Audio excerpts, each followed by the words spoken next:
I actually had a lady come in with a Toyota Camry, and she had some rear bumper damage.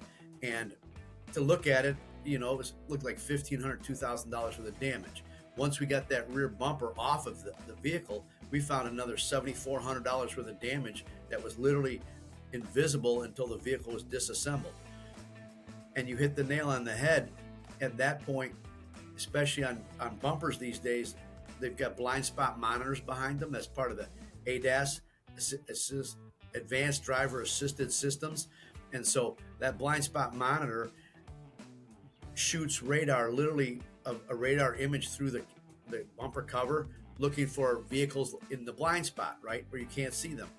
And so a lot of manufacturers, and this is a really good example of why you want to be dealing with a repair body shop that knows exactly what they're doing.